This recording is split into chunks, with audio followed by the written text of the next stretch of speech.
Thank you for coming in. The Columbian is pleased to welcome candidates for Evergreen Public Schools Board of Directors Position 2. I believe I'm Greg Jane, the editorial page editor, and I believe you met the other editorial board members. Also, reporter Katie Gillespie is sitting in on this meeting. She won't be asking questions in this forum, but might want to speak with you afterwards. And finally, we are videotaping this, and we will post it online, unedited, for the benefit of our readers. So, that said, let's get started. Please take a moment to introduce yourselves, give some brief background, explain why you are running for this position, and then after that we'll get into some specific policy questions. So we'll start here with Bethany. Great. My name is Bethany Brevard, and I'm an educator. I've been teaching for 14 years at Fort Vancouver High School Center for International Studies. So I had someone cover my 5th period class so I could come down here. Thank you. We appreciate Yes, it. absolutely. I'm glad to be here. I have a master's in education from Portland State University. I'm a national board certified teacher. I serve on the Washington Teacher Advisory Council. That's through the Office of the Superintendent of Public Instruction. In 2017, I was appointed to the Professional Educator Standards Board, where I still serve today. I was the 2016 Southwest Washington Regional Teacher of the Year, and this year I am the 2019 recipient for Washington State for the National Education Association Excellence in Teaching Award.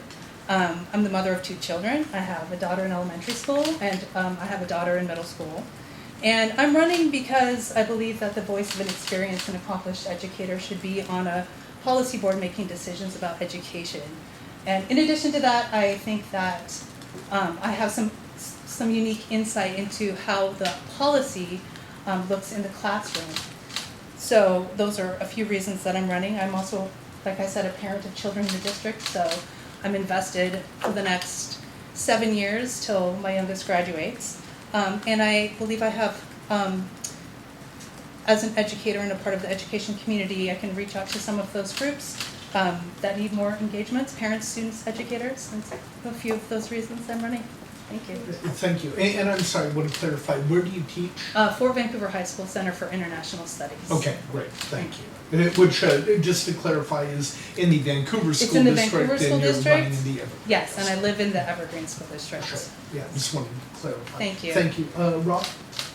So, my name is Rob Perkins. I was raised in Vancouver. I went to Evergreen Schools and graduated from Mountain View in 1987. And then off to college and came back with my family in the year 2000 to raise them here because of our affinity for the area. We wanted our kids to grow up close to family and grow up in Clark County. Live up over by the east side, and my kids have attended Evergreen schools through graduation. 5 kids. 4 are now graduated and out and doing their thing, and the 5th is a freshman at Union High School. I have written all of this down so that I don't trip over something. Professionally, my education and self-education guided me into a software development career for the last 21 years.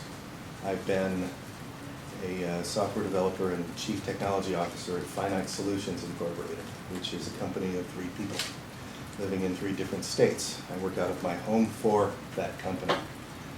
We make simulators for metal casters and other pieces of heavy industry, and we consult with people who do metal castings to help them improve their process and pretty much reduce pollution, energy waste, that kind of thing is where we can go. My education culminated when I was 47 with a degree in history from Brigham Young University. So it took me a long time. I was able to establish a career without a college degree in the normal track, which is part of what informs me on my board work, is a focus on CTE and vocational type pathways. I've been volunteering in the schools for all of the 19 years since we moved here, first as a classroom volunteer, then as PTA treasurer. I spent some time, PTA treasurer at Harmony, I spent some time in the leadership of our homeowners association and moved on to the volunteering in the district basically because I couldn't pick a PTA with 5 kids scattered throughout 4 schools. I served on the Instructional Materials Committee, reviewing book challenges to the libraries and reviewing curriculum to make sure the process was followed and the community's values were represented. During the Great Recession, they called me onto the Budgeting and Finance Committee to provide the community's sense of the kinds of cuts that they were making. I think it was 09 and 11, when the recession just took the state revenue, took the wind out of everything for so many years. Did some work on the Evergreen School District Foundation, and I've been on the board since March of 2014. I think it's the right date. With an unopposed election in 2015, so a term in a bit. I continued my volunteering in schools with the Union Geared Reaction Robotics Club, and our family has been active in Music Boosters, and we just stay with our kids in schools and kind of keep on going. I'm running for re-election because, well, in part I've really enjoyed the work of setting policy and maintaining a community focus and a student-centered focus on the way that this great big school district spends its money. The priority on safety, relevance for kids, making sure their education leads them to something they can envision for themselves. And government transparency has always been a priority of mine. In my position as a board director, I am serving right now on the Online Learning Advisory Committee, or panel, which is known as PI panel. And I've been active statewide on the Washington State School Directors Association's Legislative Committee as a delegate for Region 6, which basically encompasses most of Southwest Washington and the few dozen districts that we have here. So we do legislative position work and carry the position of the region into WASDA's legislative process, which then becomes what that statewide organization tells legislators during the session. I think that got me to today. Great, well, thank you, and thanks again. Just to both. clarify Yeah, too, sure. you, in 2014, you were appointed, right? I was appointed Okay. to replace the seat vacated by John Skelton. Okay, got it. Thanks. Great, thank you. We'll move on, I think, one of the primary topics of interest regarding the district and all districts has been the budget and the McCleary decision, how the legislature reacted to that. What is your assessment of the current budget situation in Evergreen and where we go from here? And we'll start with Rob. For the 1920 budget that we just approved? Yes, and moving forward. And moving forward. I recognize the McCleary decision as a great statewide increase in funding and a reform with constraints around it that have actually taken some more wind out of what we can raise for kids here. The statewide increase was coupled with what they call a levy swap, right? That limited our collections. So funding is essentially flat for this year and probably just an inflationary increase next year and all the years following. It's kind of set in statute to stay tacked to inflation unless we do some more advocacy. And now with the budget Yeah. recently passed, I believe that included 11 million in cuts. Just over 11 million Next in year. cuts. Yeah. Do you think that, could that or should that have been handled differently? Do you think the board acted effectively in that? Yes. When we began recognizing the size of it, early on in this year, December, January, we thought it would be 20 million. It looked to be pretty catastrophic at that point, and it drove a lot of organizational changes and changes to our approach. But we recognized at that point that we needed a community process and we needed to be listening to our staff. We needed to be listening to students. We needed to be listening to stakeholders and people interested in what was going on. We've got some pretty good stories in Evergreen about the enhancements to the basic education program that we knew we wanted to keep. So the board set priorities around keeping the classroom experience so that a student wouldn't necessarily notice that there were cuts.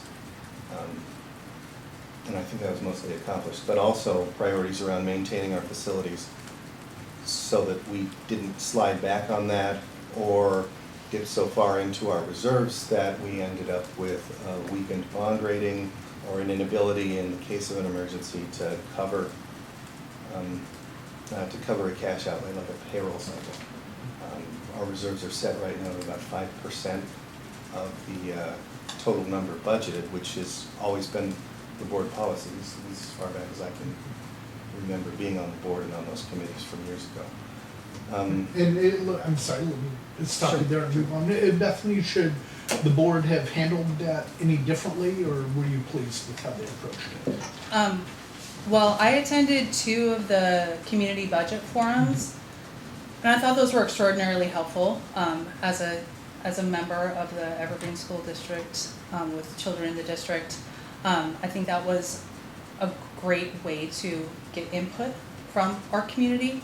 I thought that was handled very well. There are a few cuts that I would not like to have seen, like media library assistants, but those budget and community forums came up with some feedback from communities like we need less testing, that we don't possibly need one-to-one devices, that some of the LIFT initiatives with technology weren't as important as direct services to our students. And as an educator, I also agree that those direct services were prioritized for the Evergreen School Board when making those tough decisions. And of course, that was the community feeling as well, is that we wanted to keep as many teachers and direct services in the classroom as possible.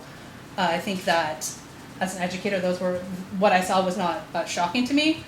Absolutely, what we need first for students are the people in the buildings. So I thought that those budget forums worked well. They helped me to understand what was going on in the budget. So I And when you mentioned media cuts made to media availability, where would you have preferred those cuts be made?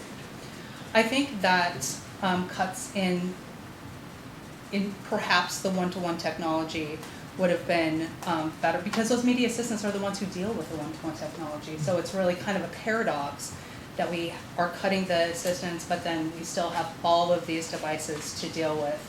So maybe looking a little more into that. I know that in my building where I work, the media assistant, we would not be able to deal with technology in any of our classrooms were we not to have full-time media assistants. That's something that we dealt with as a district as well. So that was one example of something I would have liked to have seen worked out a little farther. And talking about the budget, obviously it's all related to a year ago, your district and many districts around were dealing with teacher strikes. Again, related to the legislature and the clarity. Were you pleased in Evergreen? Were you pleased with the outcome of that? Do you think the negotiations were fair and that the eventual result was equitable? I wish that we could have come to a decision sooner than having our educators on the strike lines for 8 days. I think that the repercussions from that are still going to be needing to be dealt with for years to come. I think the eventual solution was a good one. Educators have been waiting for a pay raise for a long time and have sat stagnant. And in a time where we have such a vast teacher shortage in every school district, it needed to happen. Was it difficult? Absolutely. Could having a teacher on the school board have made a difference? I'd like to think so, and that's one of the reasons that I'm throwing my hat in here, because there was contentious negotiations a few years ago with Evergreen School District as well. So we have kind of back-to-back labor strife, and I think that having the perspective of an educator and a classroom teacher in that situation could have been beneficial. How would that be beneficial? Just in helping the other board members to see the issues more clearly, or Yeah, to where do you think communicate the maybe benefit? those issues. And certainly board members don't sit at the negotiating table, but they help set the parameters for it. And what's great about a school board is you have 5 different insights, and so having that insight is valuable, especially in labor negotiations. Rob, any reflections a year later on the strike and negotiations? Well, you never begrudge anybody their pay raise, and when I moved to approve the contract in our meeting, I approved it without a grudge.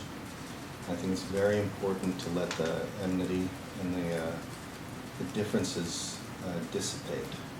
There are always going to be differences of opinion about what to do in every bargain, otherwise it would not be a bargain, it would be some other kind of discussion.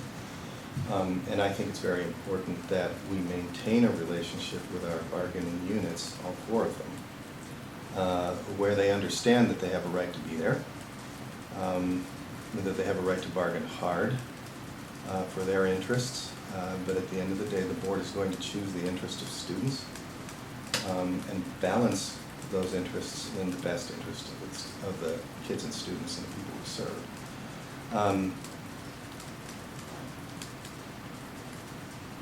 I've been at work over the last year to try and restore some of the, as much as I could, the way that the community was rendered by the disagreement. Leaving aside, it makes me thoughtful. It makes me thoughtful all the time, actually. It's just like leaving aside how it felt to be on the receiving end of that. Why we got there in the first place had me thinking all the way back in the history of Clark County, all the way to 1973, and that second strike in the state was Evergreen, 300 teachers, and they were putting them in jail, and then there was a second strike that followed in 81 or 82, when I was a student at Y East, and remembering as much as I could as a 12, 13-year-old, what was going on there, that there were things that we didn't want to do and didn't do. And explicitly directed, keep things calm as much as possible, explain to the public as much as possible. During a strike, a board member is enjoined from taking sides. You have to sit back and make sure that your people are continuing the bargain in good faith, and hope that a private group with the rights of assembly and petition and grievance from the First Amendment can reach agreement. We tried to keep it reasonable. A year later, there's still work to do repairing relationships. I've had personal conversations with the union president and with Adam Aguilera, ran for city council, where we tried to establish a better set of ground conditions and come to a better understanding. Just him and me, so that I understood the people behind it a little better. I think that's the only way out of the enmity that we saw, is by recognizing that everybody's human. Everybody deserves a chance to speak and be heard. That feeling was part of what went into our budget process, with 4 open forum meetings attended by hundreds of people, generated hundreds of pages of feedback that we were able to take into the budget and make sure that the classroom experience and the teacher experience was the heartbreak that it is, still as balanced and as generous as we can make it. So most of our money in the 19 budget is teaching and support. 2%, 3% above state average for last year.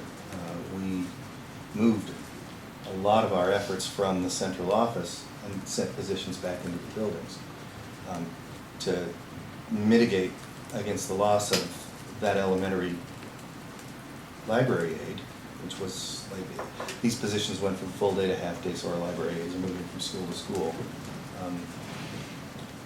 That's a hardship and a heartbreak.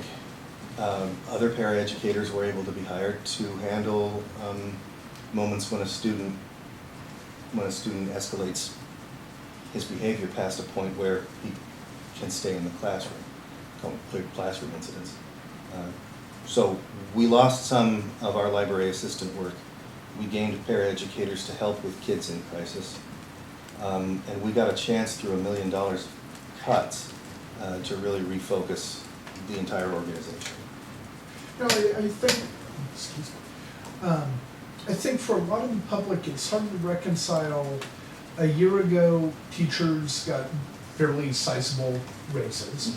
And then within a year, the district has an $11 million shortfall that requires budget cuts. Are those two related? How do you explain that to the public? And anyway, could that have been avoided? Well, I don't control the decisions of independent groups any more than anybody else could outside of those groups. They're member-driven, and they had a perspective on where the money was and how much of it was there and what the priorities ought to be. What we said during the budget discussions in the public is that the budget problems came from the structure of McCleary. For us specifically, it was a combination of the way that the average salary number increases, the number of experienced teachers we have. So that structure puts us at a disadvantage for state funding. That all labor costs increase and have to increase in order for our employees to be respected. And that, like I said, there's no grudge to hold because teachers got a pay raise. Now, our teacher salary is an average of $86,000 a year. It's average, and it's above the state allocation because we're dedicating some levy funds to it, and we have experienced teachers. So McCleary, increased costs due to labor and other things, and Mike always talked about a third thing, and I'm blanking on it, I'm sorry. Oh, yeah, that's actually, I wouldn't ask. But in the context of the strike, that is over, and we are settled. And those are the costs. And the teachers, for themselves, I've gotten teacher feedback saying, I'm so glad that for the first time in my entire career, I don't have to worry about next month's bills. And that's worth more than anything to me. Bethany, did the district spend money it didn't have? How does it give large raises and then face a deficit? Well, I think what we saw in the aftermath is that priorities were made in the budget afterwards that with foresight could have been made before. I mean, we knew this was coming. We knew that McCleary was flawed, but at the same time, those budget shifts that happened in this last budget cycle could have been started earlier. Certainly, educators have always felt like direct services were the most important thing. And so decisions previously, if those were implemented, could have helped to mitigate, I think, some of the issues. And really going forward, we're going to have a lot of work to do with our employees in each district lobbying Olympia, because we have special education right now that is not being fully funded, past 13.5% no matter what. Evergreen's at, 13.29, so butting up right against there. And we need all hands on deck to make sure that going forward, we are being very clear with the legislature of what needs to be prioritized for our school districts. Annette Cleveland threw us a lifeline this last year as well. So it's going to be boards who have energized their teaching communities to pass those increased levy rates, get to Olympia and make sure that in the future we're restructuring our education system in a way that represents the #1 economy in the United States, which is Washington State. I mean, these things that happened should not be continuing to happen. So in that way, I don't think that there was necessarily money that wasn't there to spend. You know, in a lot of other fields, you can't go 7 years without a cost of living increase for your employees. So this was, and educators were, they were in Olympia for 10 years, making sure that smaller class sizes, facilities, all those things would be taken care of. And it was time to professionalize the education profession. But taking what we've learned and do the prioritizing the budget like Evergreen School District has now going into the future, that just needs to continue on in that same vein. What is important? We can't have everything that we had before, but what's the most important to the community? And they've said direct services to their children. So that needs to be number one going forward. Well, let's move on then. What is your recommended approach to enhance school safety? What should we do? We'll start with Bethany. So this is really a problem statewide, is school safety. And I think that the Evergreen School District is doing a good job in pockets of schools with social and emotional learning. But still, we have students who need more supports. We need school-wide trauma-informed teaching from the janitorial staff, through the educators, through the counseling departments. We need to make sure that we have a process for situations that should not be ignored. 'Cause Do often, they not have a process right now? Rob can speak to that a little bit more, but on the work sessions, they're working on a process. I think that what we need to do is be more proactive instead of reactive when things happen. Like what has been coming out in the news with situations, not only Evergreen School District, but other school districts, of what exactly do those look like? How much do educators and students know what the process is for student safety? Right now, it's being worked through, but it's not in place in the way that I would like to see it. And I think that teacher advisory groups in the situation, or educator advisory groups coming in and giving their inputs on what school safety looks like. They're the ones in the building, they're the people who are on the ground. We should be using their expertise moving forward when we're developing and fine-tuning those policies for safety. And I don't see that happening in the way that I would like to. Rob, do you think is that happening? Are there specifics regarding school safety and how to address traumatic situations? I think of safety very holistically, as a physical, emotional, and a social safety perception that every student needs to have before any learning can begin. If you're alarmed when you get to school and you're not calm, you're not going to learn. The thing that's traumatizing you is still a distraction. Based on that, and based on some of the news that came out towards graduation this last year, at the end of 2018, we began work on focusing that precisely the way that Bethany was saying. A couple of curriculum development, I was an associate principal at Legacy, and I forget the names in this moment, but someone in the central office began taking student stories that we had. One of the things about the Charles Chandler thing is that the community did come forward and start telling stories and coming out with information that we were able to use to begin the development of trauma-informed practice around harassment, intimidation, and bullying. Over the summer, they interviewed several students and parents about their experience and their perspective on the matter, and folded that into a training which in August during the professional development days for all of our employees preceded Clear Risk's presentation of the boundary invasion training that everyone in the district is required to take. It means to me personally that for the first time in a long time, maybe ever, we're considering things that we've always talked about in a much more practical way. This is how you do a trauma-informed interview. This is how you do, this is what you need to recognize about a child or even an adult who is alarmed enough to be fighting with you.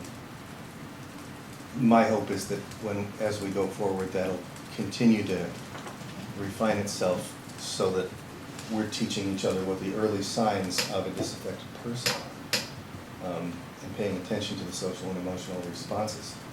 We've got, pretty much in all of our secondary schools, we've got the Character Strong curriculum. So we have purchased curriculum to help staff teach kids how to interact with one another with respect. Every single one of our high schools has at least 3 cultures. When was that started? About 3 years ago. Okay. And in elementary schools, we were piloting the Mind Up curriculum and a variant as a district, developed a variant of that for elementary schools, so that from kindergarten, kids are being taught how to regulate their emotions. It's actually super cute to hear a kindergartner say the word amygdala, and that's what they're learning, is the brain science and how to calm yourself down when you flip your lid. But we won't see systemic results from that until the years go on and the kids age into middle school, when you have the highest levels of depression and anxiety and just questioning, right? My hope is that we'll just keep our eye on the ball and make sure that we know which data to gather and which questions to ask as we go. Right? And just a related, just a quick question. Would you support or favor arming teachers or allowing firearms in the classroom? Just yes or no? No.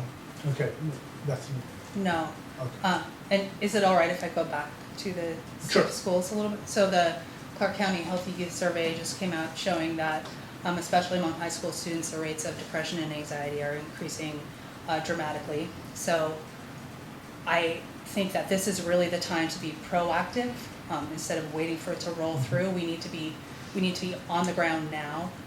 It is a danger. It's red flags. Our school safety is the most important. Is the most important thing.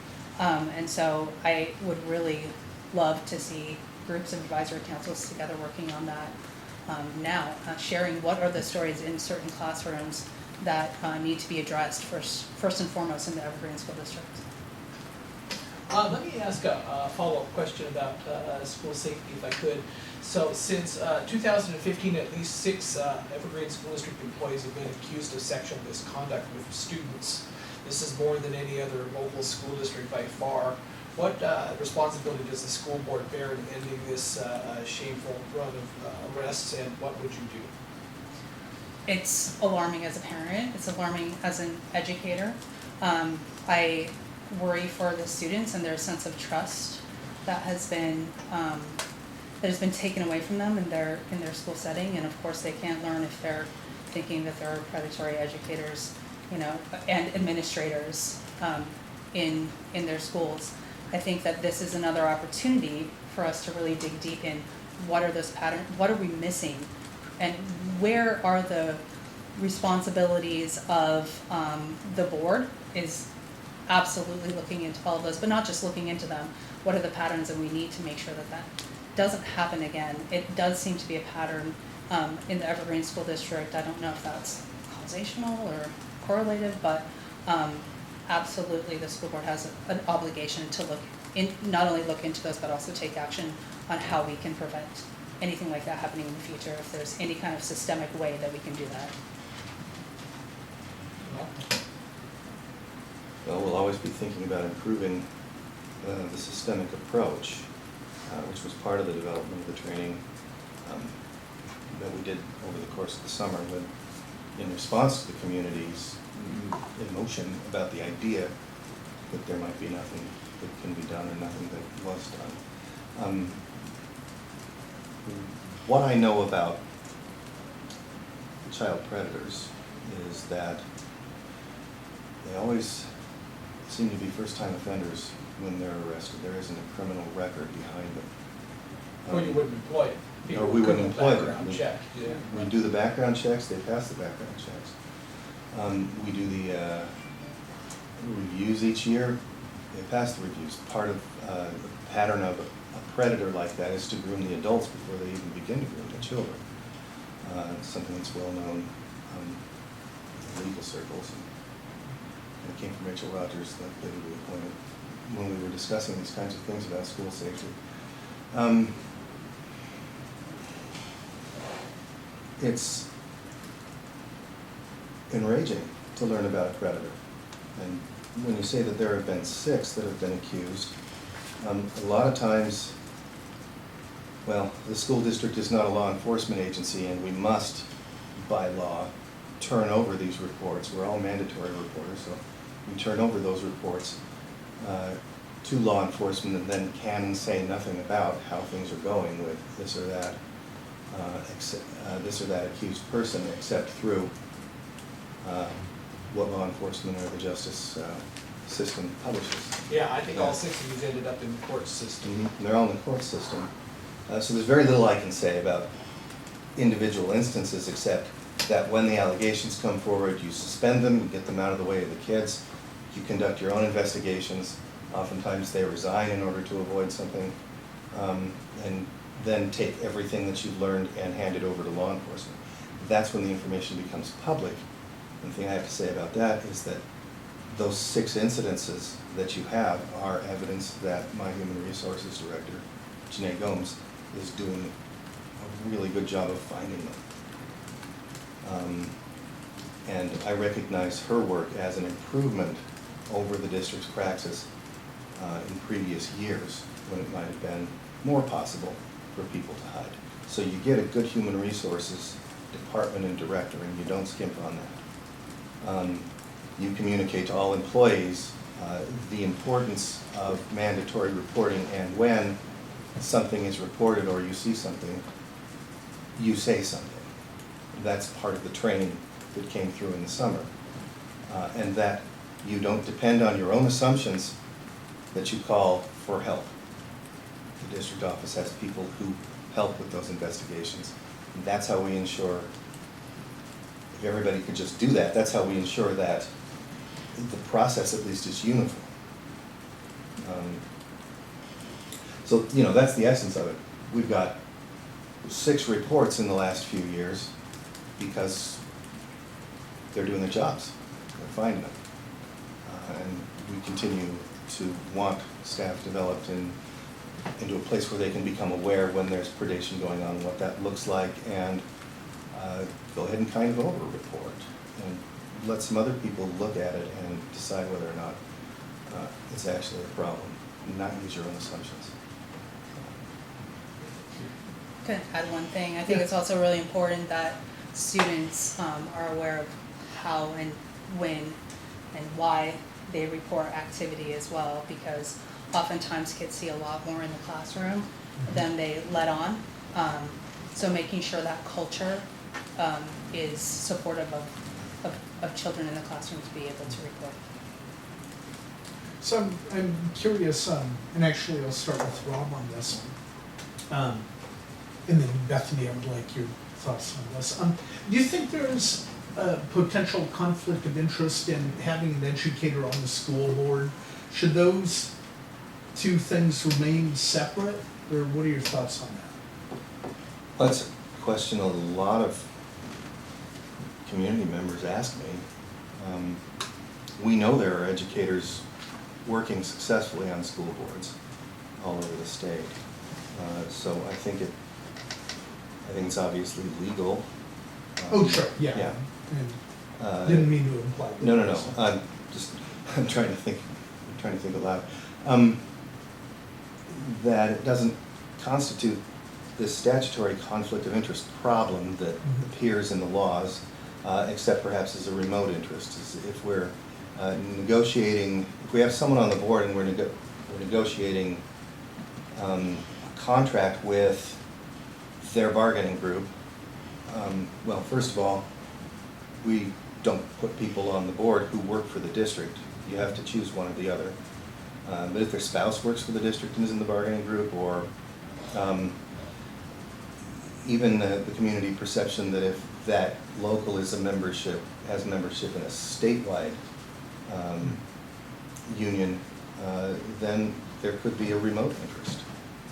And in those situations, that board member would have to recuse themselves from discussing, not be in the executive sessions where they're talking about the bargaining, and basically just have to behave very circumspectly about the whole idea.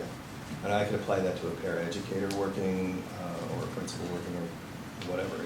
It's not limited to teachers. Excuse me. Now, on the other hand, do you think, are there benefits to having an educator on the board? Do they have a different perspective that could be helpful regarding curriculum or classroom interactions? Excuse me. It would, again, depend on the person. What we do to compensate for having no teachers on the board is make sure that we've assembled advice from as many teachers as possible. Part of the community outreach effort for the budgeting brought in dozens of teachers and paraeducators to talk about that situation and justify it.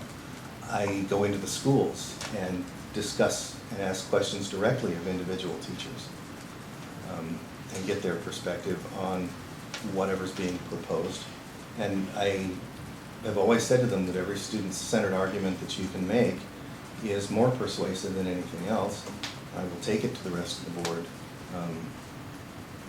and put it before everybody, which I did 2 or 3 times during our budget development with some things related to the library assistance, related to the idea of a schedule change in middle school and so forth.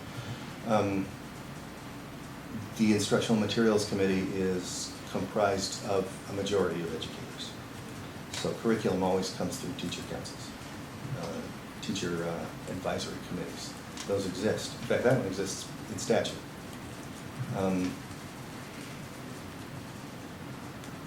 We would always and have always sought the advice of teachers. We also recognize that the Evergreen Education Association is an extremely powerful, almost megaphonic voice for teachers when it comes to the priorities that they set. And it behooves us to listen to all of that and to balance that voice with the community. Quite often we find that they're aligned, and when they're aligned, it makes the decisions pretty easy. Great, thanks. And Bethany, your thoughts on that? Well, I think that the insight that an educator can bring to a school board is very important. If you look at a hospital board, you're going to want to make sure that you have employees that are in buildings. It's kind of the same thing. On the professional educator standards board, which I serve, it's a majority of classroom teachers, and that really helps inform our policy for the statewide.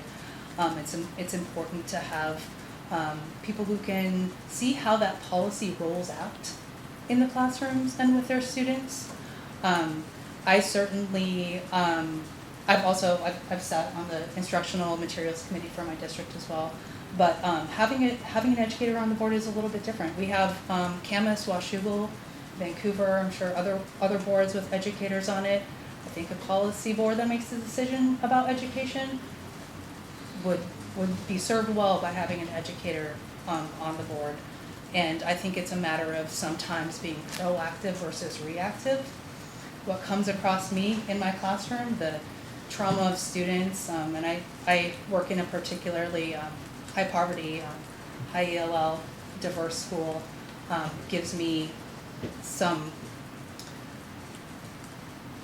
ways to think about things that might not be the experience of other board members, as wonderful as they are. I think that helps to shape things in a way that serves student-centered voice. Also, some of the problems that we run into could be avoided by just having an educator there in the first place without having to bring it through. Well, I mean, certainly teacher advisory councils are wonderful and they should be employed. We have Evergreen School District has 70% of their teachers with master's degrees, almost 70%, so quite an educated workforce. But yes, I absolutely believe that an educator has a place on a school board. No, and Rob said he gets questions from the public about that. Do you find the same thing? Do some people question, or do they advocate for having more teachers on the school board? What's your sense from the public? My sense is that it makes sense to most of the public to have an educator on the school board. It makes sense to me. Personally, I've been involved in, I taught preschool and Montessori school. I did my student teaching in elementary school and middle school. I've been at the high school level for 14 years. I'm an adjunct professor through Central Washington University and offer dual credit through college and the high school. So I think there's a lot of areas that I can give perspective, add value to the board, and that does seem to make sense to a lot of folks that I talk to most folks.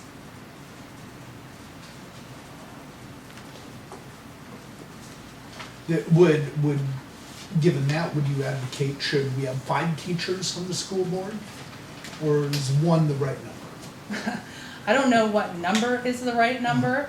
I think it's interesting because do we have discussions like this about other boards in, different areas?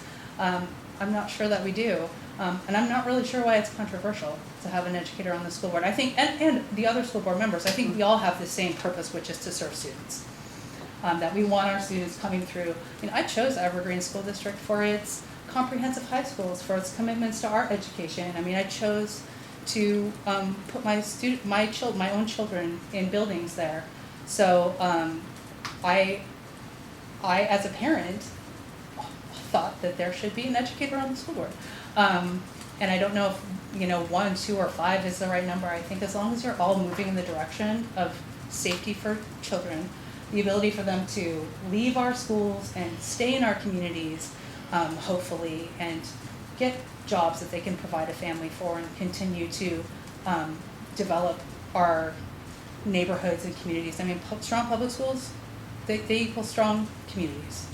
And so I think that it really is the intention, but it is beneficial to have the educator's perspective. Rob, from the board's perspective, John Steach had a very brief tenure as superintendent. How do you think the district handled that? And you earlier mentioned transparency. Was there enough transparency with the public in that situation? I think there was as much transparency as was possible, given that it was a personnel decision. Sure. So you mean legally possible? Legally possible. We reached a resignation agreement with him in late February, early March, something just right about there. That includes a clause that we will not disparage one another, so I prefer not to gossip about John Steach. I understand that he's employed and he's working in the education field still, and I wish him well. We actually ran into each other in the Capitol a few weeks later, and we still have a cordial relationship. It's easy to like a guy who turned in 3.5 years of good work to the district. That's pretty much all I can say about that specific Sure, case. and I can understand that. I'm wondering, Bethany, could the board have handled that differently? How would you assess that situation? Well, I don't have a lot of information into personnel matters. Sure. So it did leave, there were questions that hung around the public. But I think that the choice of our new superintendent was a good one, even though Mike Merlino doesn't have classroom public teaching experience or the rest of the board members, that he is from a family of educators. I taught with his sister for many years at Fort. And I think that is a move in the right direction, and I'm pleased.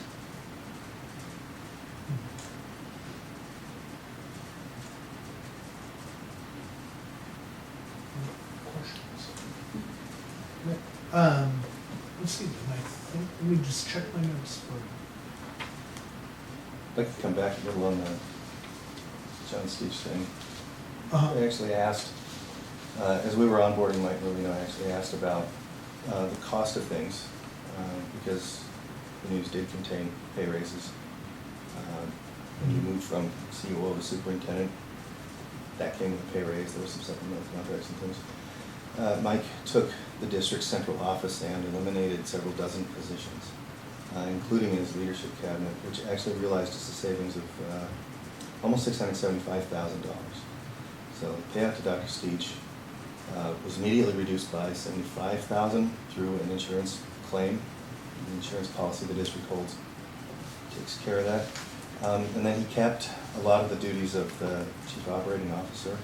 And he's bringing along an internal person to become the chief operating officer for another $214,000 in savings. So got over $800,000 in savings by making the switch. Subtracted to 25. Now, just to get an understanding, how much of that is his decision? Does the board approve that? Does the board recommend that? How does the logistics, how does that work? In this case, the human resources director researched the market rates of superintendents and value of the extra duties that he was keeping, suggested the supplemental contract, and then also suggested a supplement while he was developing a new COO. I wanted to know whether or not we were still saving money by adding salary back into leadership and cabinet, and asked for this report, which, you know, basically told us that they had their eye on that ball at the same time as they were trying to fairly compensate somebody who was going to work in this massive fishbowl, risky profession, hopefully for the rest of his career. Mike has been with the district for 20 years, 20 years, and has always done a good job. I voted for him. He didn't express an interest the last time. Okay, now he's interested, let's put him. Okay, So I'm really- just curious. Really glad of that part of things. I'm sorry, what's that? Oh, I had just something to add to that conversation What's that? whenever. Just, you know, it's the job of the board to make sure that we're asking questions of the superintendent all the way through and the right questions. I just wonder if we need to make sure as board members that we're not rubber stamping things through. And that is just another example of the proactive versus reactive. And so those were some questions I had when this was all going through. Great, we'll move on then. Give us your final pitch, why voters should support you, and please mention any notable endorsements you'd like to share. We'll start with Bethany. All right. So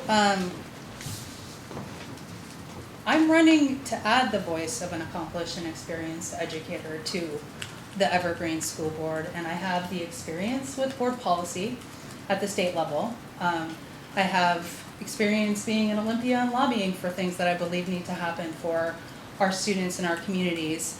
I really believe that public education is a great equalizer, and the Evergreen School District is becoming increasingly more diversified with almost 25% Latinx students now. I bring the classroom experience of someone who works in a diverse school and works hard every day as a student advocate to give equity and opportunity for every student, and I'll do the same thing on the board. As a parent of children in the district, I'm very, very committed to my own children and the children of all of our community. And I think I can add the insight of an educator who can enhance communication between groups, employees, students, parents, the marginalized communities that are more and more coming into the Evergreen School Districts.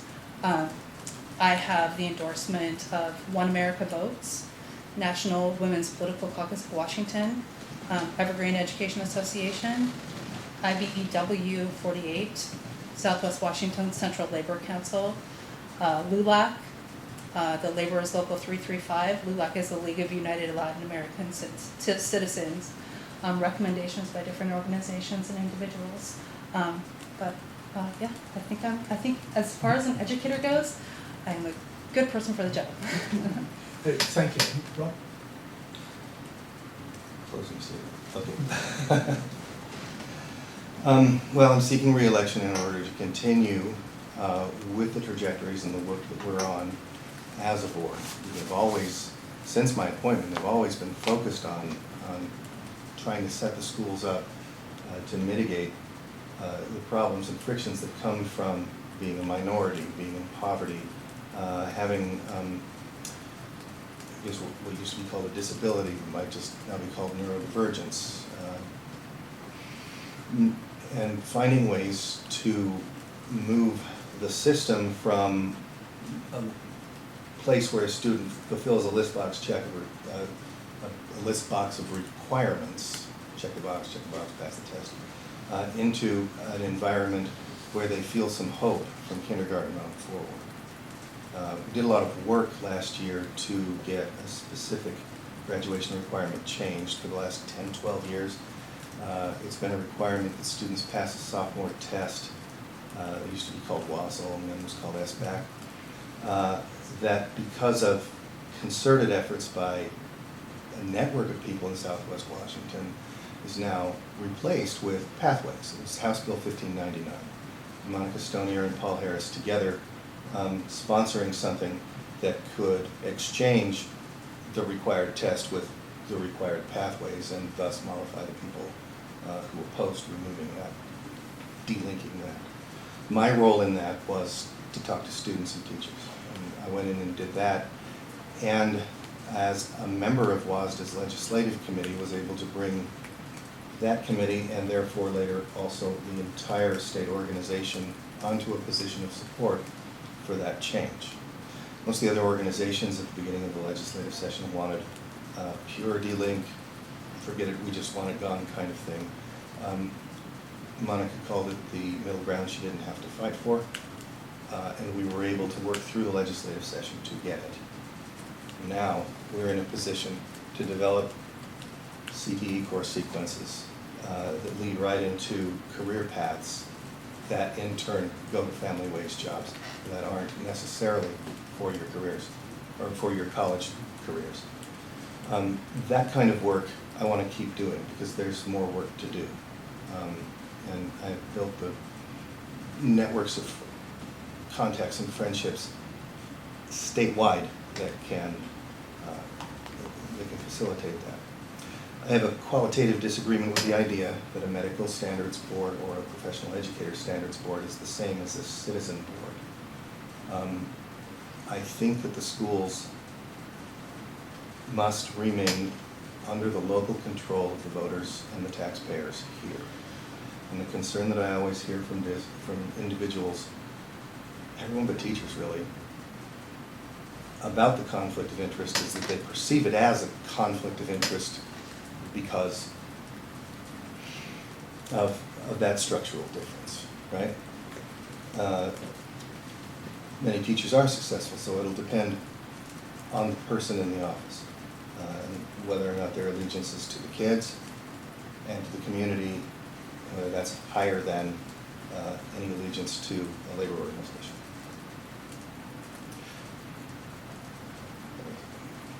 Sorry.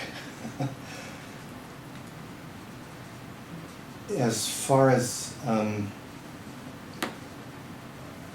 anything else goes, I intend to continue working on safety. We've got a safety policy in public-facing document that the board is preparing that I spoke out the loudest about over the summer. It's like we need an explicit safety policy that says, so that all of our staff, all of our people can point to that and go, yes, the community is aligned with what we want. Setting up those kinds of things might seem superficial or lip service, but I think it's important so that we're all kind of saying and understanding the same things as we teach our kids. Everyone teaches our kids. Everyone sends our kids to school to be taught. We have to do this together. There isn't any more time for enemies or fights in the form that that's taken in the past. And I'll be working pretty much as hard as I can, day and night, to continue to build the relationships that make those sorts of fights much less necessary. We should be holding signs together. And to that end, I really hope the voters will commit me to another 4 years. I'd love to help. Thank you. And I'm sorry, any endorsements? Oh, most of them are by name. Rona Haas, Paul Harris, Victoria Bradford, Julie Bocanegra, a list of names that I'll be shortly publishing on my website. I haven't sought organizational endorsements past a certain point unless invited, in part because it's a nonpartisan office and I really believe that it starts with the people. Great. Well, thank you very much. Thanks both. Thank for you. that. so much. Thank you. Thank you for taking the time.